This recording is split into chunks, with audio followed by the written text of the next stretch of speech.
Are climbing ropes weaker when they are wet? According to a climbing.com article, a climbing rope can lose up to 70% of its dynamic properties and even a dry rope up to 40%. But what happens when a curious YouTuber puts it to the test? Oh, it looks like it's raining.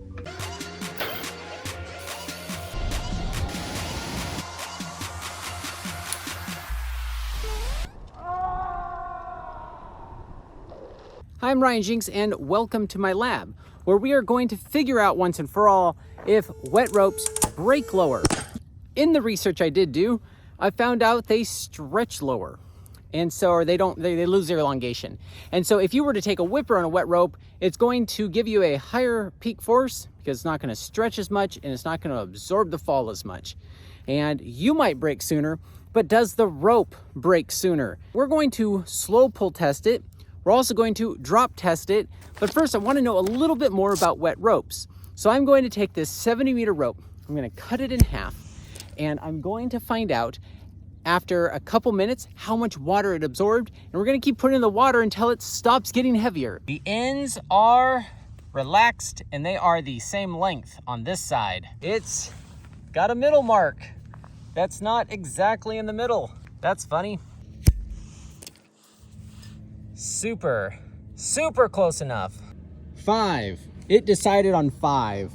This is going to be our wet sample, and we're going to put it in this bin. But before we do that, let's measure the other one. They're both 5 pounds. Start. Ooh, there's a lot of air bubbles. That's pretty cool. 60 seconds. 6.26. 4 minutes. Boom. So after a total of 5 minutes, we got 6.9 pounds. Now I'm going to leave it in there for an hour. Okay, it's been an hour and this thing is waterlogged. It is no longer floating. About 7.3. That is that's a big difference. I don't think you want your ropes wet just because they're heavier. I'm now going to let that sit for 3 more hours, and I want to rant real quick. Quite a few comments in our frozen rope video that we didn't soak the rope long enough. How long do you think it takes for a bottle to freeze? Like, this is sat in the water for an hour and it's very saturated. Those blocks of ice took at least that long to harden up enough. Like, that stuff was sitting in water basically all night until the ice formed. So while I wait for those ropes to finish soaking, I thought I'd search a little bit more for an answer to see if ropes break lower when they're wet. Oh, this guy doesn't look very smart. Let's see if we can get an answer from him. Excuse me, sir. Do ropes break lower when they're wet? Well, everything's better when it's wet. Well, that's not helpful. I need to go. So it's been 4 hours since I put this in here. 7.26. So it really hasn't changed much from 1 hour to 4 hours. So I think it's super wet enough to start testing. Let's see if it changed length and lay it back down on the ground over there. Did you calibrate that scale? Yeah, to 0. Oh my God. Stop at the end of the driveway or when you get to the end of this rope. It's on belay right now. Oh my God. Speed climbing. Let's find out if this is the same length. And we're gonna find out how many comments I get for laying this on the ground before brake testing it. As if it's going to obscure our numbers. Comments are good for the algorithm, good or bad, so just leave them below. Well, there you go. Step on it. That's good for it. All right. Hold both ends. What are you doing? Science! That the wet one is longer. Isn't that the whole point of the experiment? It was supposed to get shorter. It was shorter until you pulled on it. That's not enough of a difference for me to consider any conclusive evidence here. So what you're saying is that the wet rope really doesn't matter? It hasn't mattered up to this point other than I wouldn't want to carry one. There you go. Weird. A 9.8 rope is approximately 9.8. Who would have thought? 10.3, 10.1. There's not that much of a difference. Depends what, like, earlier, I did get 10.8. Legitimately 10.8 millimeters. A full millimeter thicker. Wet ropes get longer and fatter, huh? Definitely not typical. No? No. What do they normally do? Mine always get shorter. Yours get shorter when it's wet? The water's cold. Now, I'm not saying that nylon properties don't change when they're wet. They absolutely do. Nylon loves to absorb water, even if it's just humid out. And it will swell and it'll lose its dynamic properties, which means it will catch you not as softly. And I think that's what we're trying to explore here, is if that part matters. What I was shocked about is the dry treated rope, where the core and the sheath of this sterling rope are treated to not absorb water as easily. And it actually got 145% of its weight absorbed in water. So a couple fun facts we're gonna learn. We're gonna learn if this short tail matters. We're gonna find out if that backup knot matters. We're gonna find out if our freedom units piss people off. We're gonna measure how much distance it travels in order to break. Because this rope has supposed a 28% elongation, but that is only at a specific force, not at its breaking strength. When you pull one strand, it deforms the knot drastically.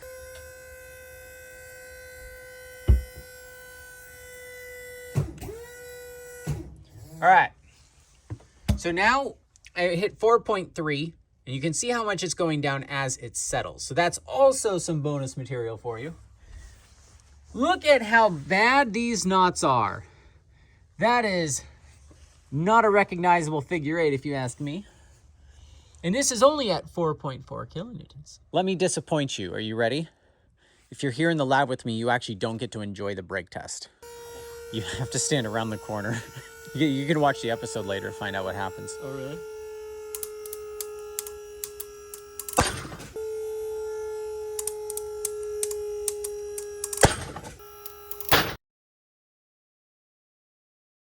I bet even hard as easy couldn't untie this guy. Look at that. It looks like a rope. Oh, is that our tail doing just fine over here?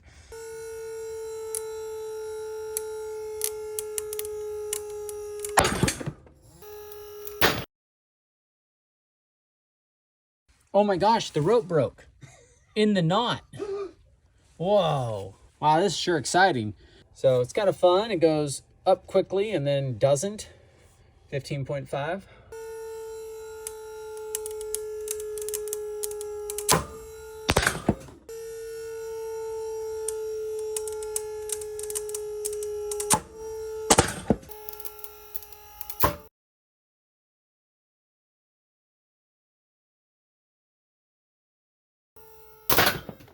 So one strand was left behind, and it's part of that knot. When it comes all the way over here, too. The core that came out after the sheath broke and scrunched up on me. And I can't really unscrunchie it. Not much. And that knot is rock hard. What's really cool is we had a pop, our first pop, and for like a whole nother second, continued up and then finally came down. We're all getting consistent enough results between 14.7 and 15.5. What do you think is going to happen with the wet rope? It's gonna break. Wet or frozen ropes will be seriously weakened. Wait, what? Wet or frozen ropes will be seriously weakened and may stretch more. It is best to not use a wet rope. What? Wait a minute. Do you get that on your canyon ropes? Instruction manuals that say don't get this wet? I really want to look now. Oh, ooh, that's juicy. Literally. And we're going to change the slow-mo because the slow-mo is the most important thing, not the science. Because if you're not going to do real science, you got to look good doing it.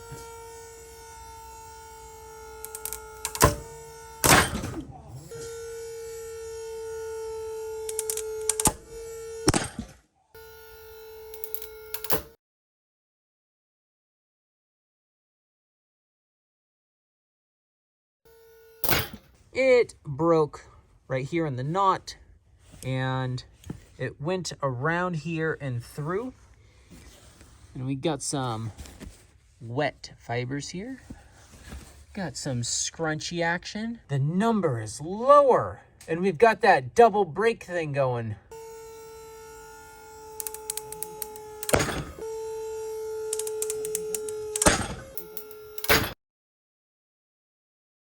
If you're ever wondering how to untie your knots quickly, just finish pulling them harder.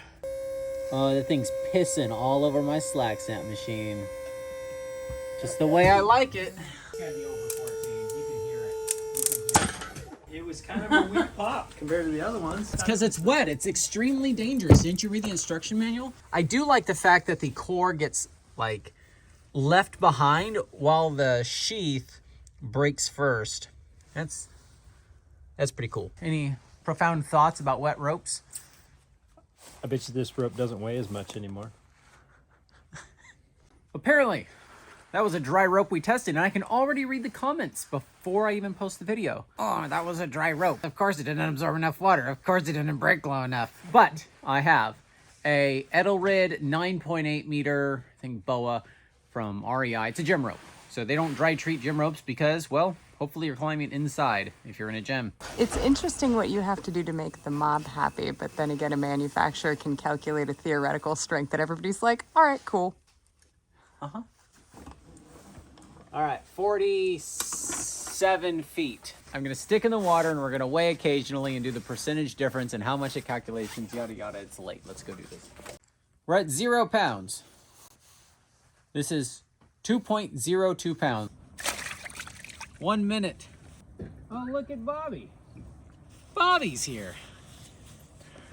We're gonna have a party. A science party. Yeah. What are we doing? Oh, we're getting things wet. Up, 2, 1. Can you hold that? Sure. All right. You want me to stop it dinging? Sure. Okay. That would be great.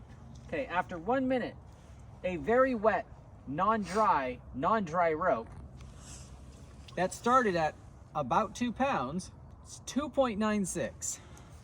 50% in a minute. That is pretty fast.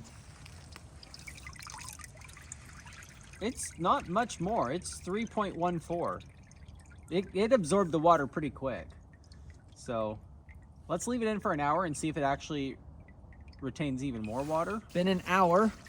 We're sitting at 3.2 pounds. So more than 50%. I think we started about 2 pounds. So we'll see if it breaks a lot different in the slow pull machine, and then we have this that we can use on the drop tower. Our slow pull samples are already in here, and we're just going to leave it in overnight. I don't think it's going to absorb more water, and I even put the dry rope, which is now very wet, in here so we have something for the drop tower as well, and it stays wet. So we'll put the lid on it so it doesn't get wet from the dew. Let's go to bed. So you can see here that the non-treated rope got 155% of its weight absorbed in water, as opposed to the dry treated rope got 145%. And it's not actually that much of a difference. You can see all these graphs and data and chart in the blog, which we will link in the description below, which I will update if new and important information comes in or research papers I never found before making this video. Now we're going to brake test this non-treated rope that is going to be dry and wet to see how much different it really is. Broke here. It went around this way and came through. That is a rock hard knot. 16.17. That's actually kind of cool how it goes up quite quickly.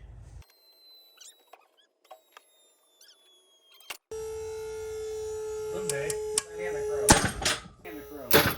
Same result. Same side. Very, very same result.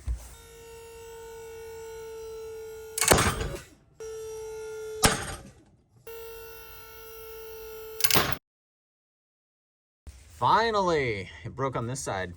I don't know why it rarely does that. Okay, this thing's been sitting in here all night. Let's grab these 3 samples and see what they break at.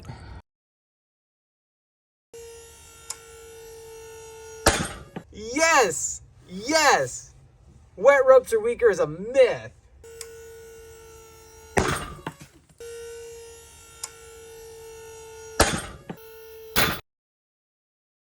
Okay, doing its thing, breaking like it does. No, I closed that. Damn it. Oh, I think this hits this. All right, 13.91. It's a little weaker. It's a little weaker.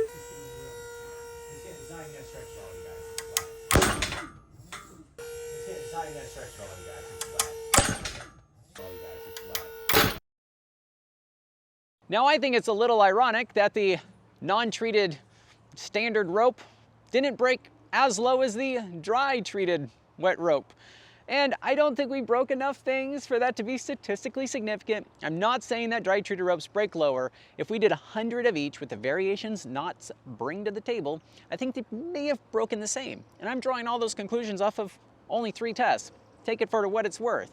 Now, they did all technically break lower, but was it enough to put a danger warning on my instruction manual to scare the out of me?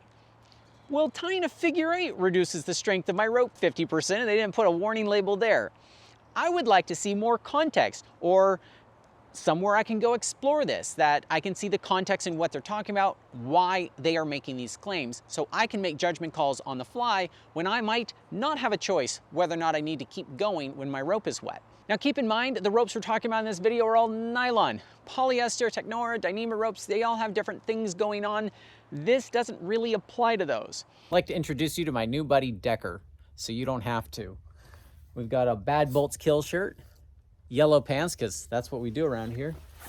And we've got some information here for you. So this is a 90-pound dummy that has clothes on, a harness, and that's not 90 pounds. Nothing's ever what the label says. Interesting. What's interesting is we've been using these things and they were 75 pounds. So, I mean, we're just trying to figure out the force on our non-dry, dry rope. And we're gonna drop this a couple times and then do the wet one. Decker's first fall, so you don't have to. Oh, you nailed the distance on that thing.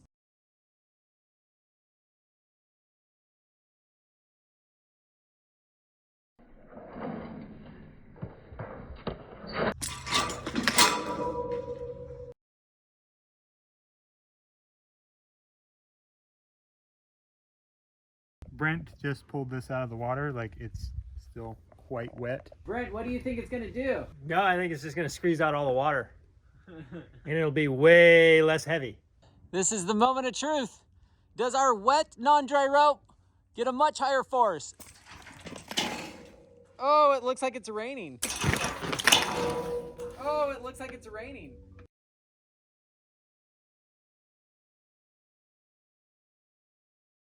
Decker, you're doing great down there, bud. Look, 205, that's like the same.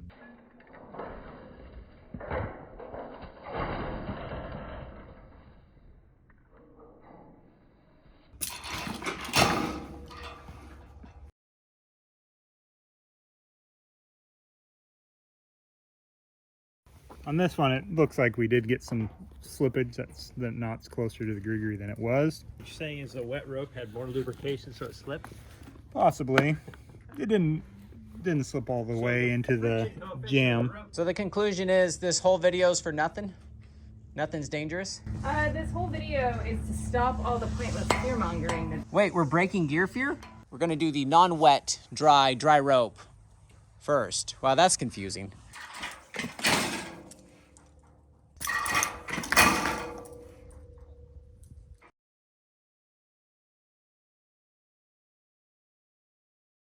So it slipped a little bit. One finger, yeah. I thought it was going to be jammed up against there. Watching this totally like uncammed because he was weightless for a minute as he was falling.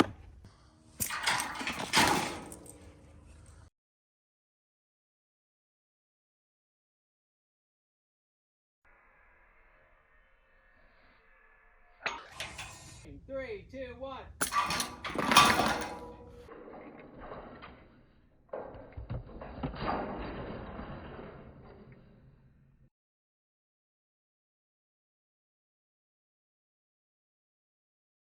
That's Right in the range. 3.19. It's the same. That's less for me, guys. Do wet ropes absorb more force? Or do they slip in the gree-grease more? No, it didn't. It didn't slip. at all. Oh, but you just took away at least 100 comments I would have gotten about the gree-grease slipping and throwing our tests off.